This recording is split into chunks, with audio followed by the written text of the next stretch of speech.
İki istiqamət üzrə peşə təhsil aldım, öz şirkətimi qurdum və imtahansız ali məktəbə qəbul oldum.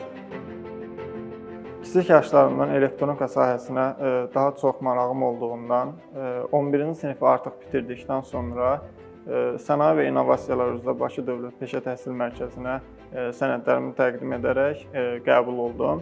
Həmin bu mərkəzdə olan avadanlıqlar, dərs şəraitləri, laboratoriya otaqları yüksək səviyyədə olduğundan bir ildə oxumaq qərarına gəldim və 3 illik yüksək texniki peşə ixtisasına qəbul oldum.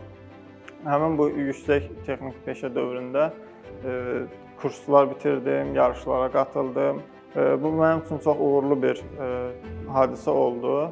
Öz ixtisasıma marağım artdı, daha çox dərindən öyrəndim.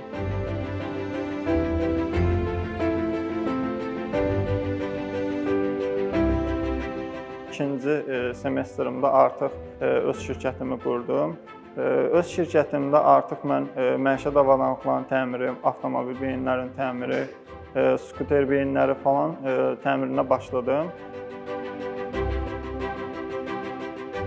Mənimlə birlikdə oxuyan tələbə yoldaşlarımı da işə cəlb elədim. Bir yerdə işləyirik. Bugünkü gündə dostlarım, ətrafımdakı insanlar elektronika baxımından problem yaşandıqda birinci mənə zəng edirlər. Bu isə mənə çox xoş təəssürat yaradır və bütün bunların hamısını bu peşə təhsil mərkəzində əldə eləmişəm.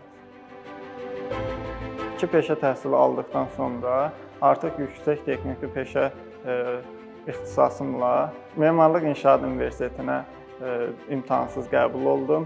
Kommunikasiya ixtisası üzrə təhsil alıram. Hal-hazırda 2-ci kurs tələbəsiyəm.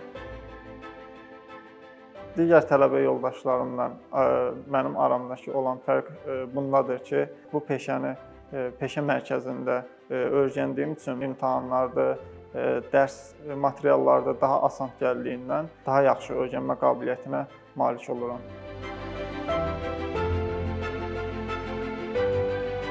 23 yaşım var, 2 istiqamətli peşə diplomum var və öz şirkətimi qurmuşam. Bununla yanaşı ali təhsil alıram və bunların hamısını düşünürəm ki, peşə təhsili aldığım üçün əldə eləmişəm və yaxşı ki, peşə təhsilini seçmişəm.